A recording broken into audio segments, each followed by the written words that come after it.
Mother Teresa and institute of computer education में आपका स्वागत है। नेक्स्ट सेक्शन जो हमारे पास अवेलेबल है वो है एडिटिंग सेक्शन।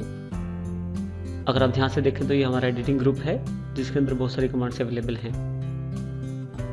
एक्सेल में फॉर्मुलेशन सीखने से पहले ज़रूरी है हमें ये जान एक्सेल में मुख्यतः कॉलम्स जैसे a column, b column, c column और रोज यानी कि 1, 2, 3 ये रोज। इसके अलावा ये छोटे छोटे बॉक्स, देखिए इसमें हजारों बॉक्स हैं। ऐसे अकेले एक बॉक्स को हम सेल कहते हैं।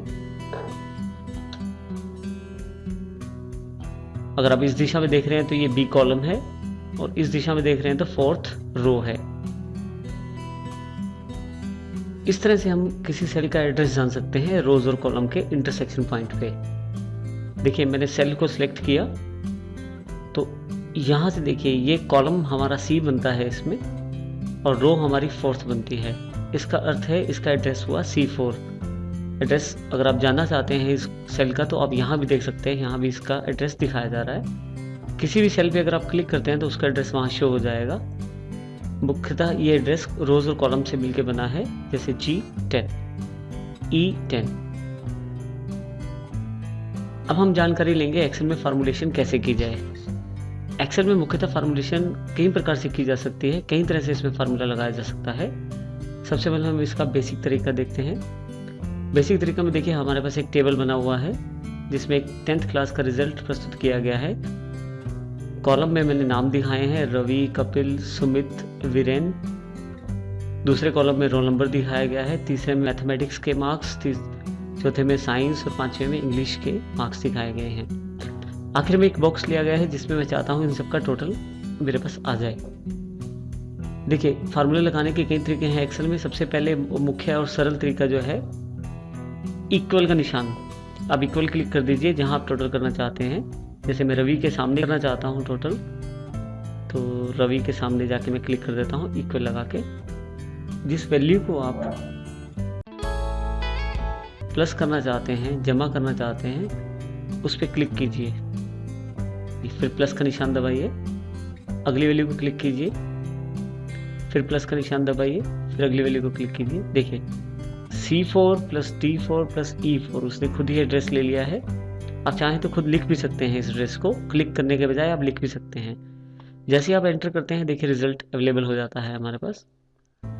एक पर रिजल्ट आने के बाद अगर आप ध्यान से देखें यहाँ पे बिल्कुल कॉर्नर पे एक छोटा सा पॉइंट दिखाया गया है सेल के।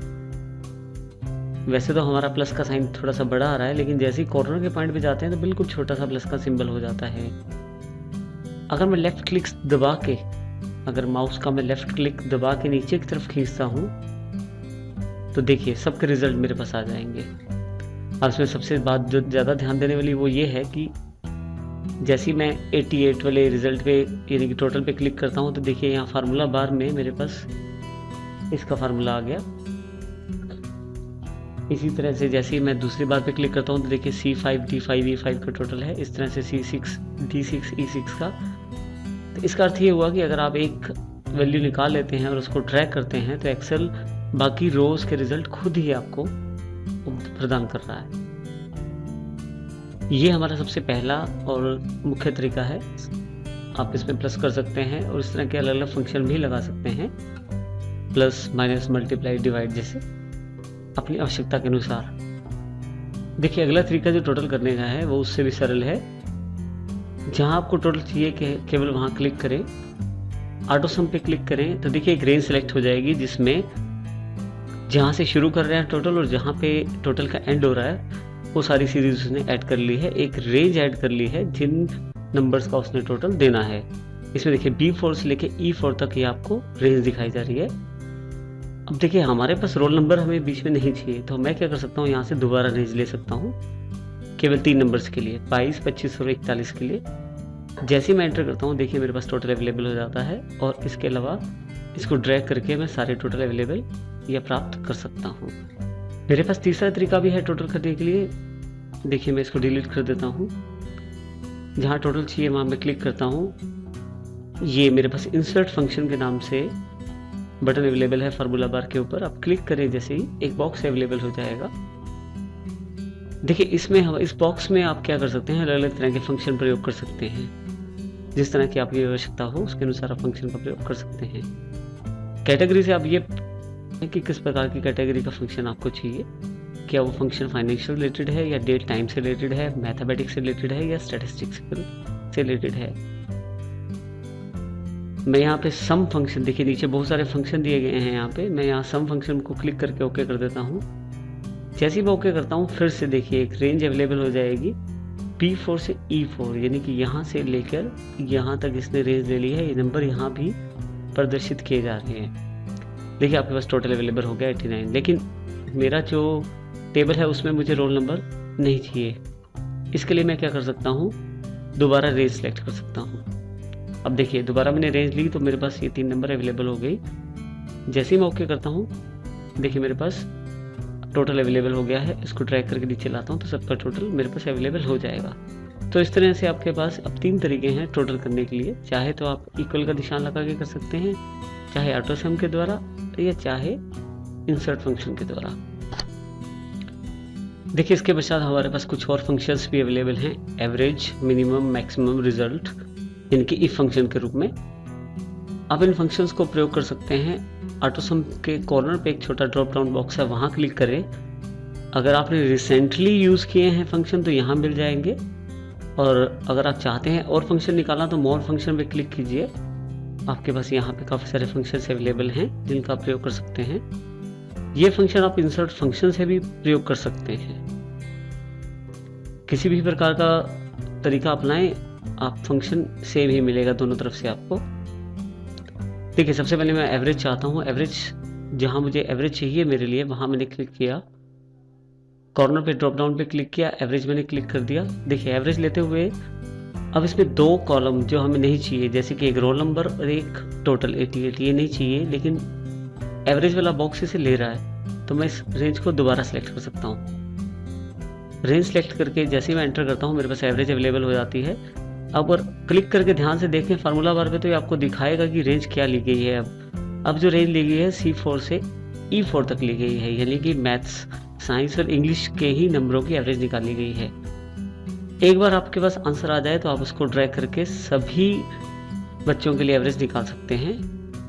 इसी तरह से अगला फंक्शन है मिनिमम फंक्शन। ऑटो सम के कॉर्नर पे ड्रॉप डाउन पे जाएं, मिनिमम पे क्लिक करें। मिनिमम जो रेंज आपने ली है उसमें से सबसे छोटा नंबर आपको दिखाएगा। मैं फिर से मैथ, साइंस और इंग्लिश ले लेता हूँ दोबारा। जैसे एंटर करता हूँ इसमें मेरे पास सबसे छोटा नंबर 22 है, जो मेरे पास इस सीरीज़ के अंदर भी छोटा है। तो मिनिमम मुझे सबसे छोटा नंबर दिखा रहा है यहाँ पे। इसे मैं ड्रैग करके नीचे करता हूँ तो देखिए सभी नंबर अपनी अपनी सीरीज़ में जो मिनिमम है वो मेरे पास अवेलेबल हो जाएंगे।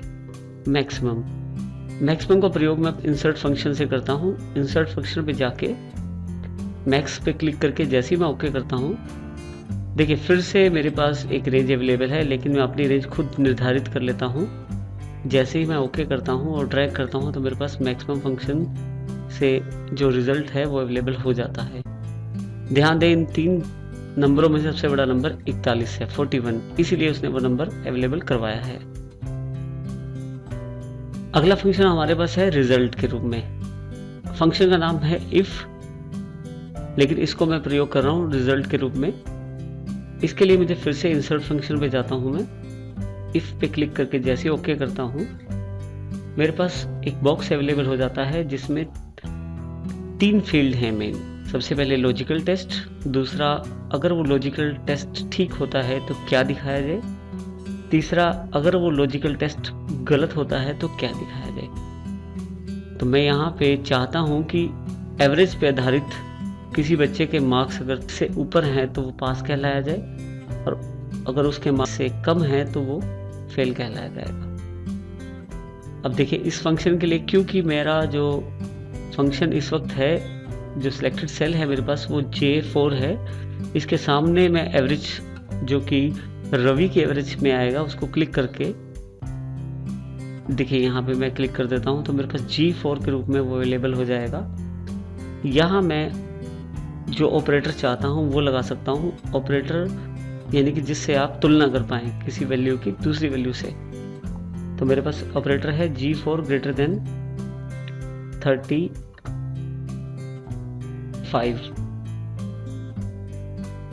अगर मेरा जो G4 का रिजल्ट है अभी वो 29 है, लेकिन अगर वो 35 से ऊपर होता या है तो इस केस में ये वैल्यू दी जाएगी पास।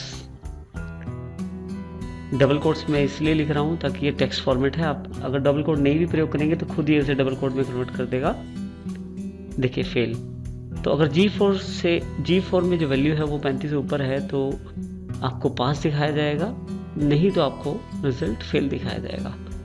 जैसे ही मैं ओके करता हूँ, देखिए मेरे पास फेल का रिजल्ट है क्योंकि 29.33 जो वैल्यू मेरे पास अवेलेबल है वो 35 से नीचे है। अगर मैं इसको सेलेक्ट करके ड्रैग करके नीचे ले आता हूँ तो देखिए जिन सेल्स में वैल्यू 35 से ऊपर रही है वो बच्चे पास माने गए हैं, जिनमें 35 से नीचे रही है वो बच्चे फेल माने गए हैं। इस प्रकार आप इसका प्रयोग कर सकते हैं। आप चाहे तो यहाँ डबल क्लिक करके फिर से वैल्यू अपनी दोबारा निर्धारित भी कर सकते हैं। जैसे मैं 30 कर देता हूँ और जैसे ही दोबारा एंटर करता हूँ मुझे ड्रैग भी दोबारा करना पड़ेगा क्योंकि दोबारा वो फार्मूला कॉपी किया जाएगा। देखिए अब यहाँ पे 3 बच्चे पास हैं जबकि पहले 2 पास दिखाई दे रहे थे। इस प्रकार से आप इस फंक्शन का प्रयोग कर सकते हैं।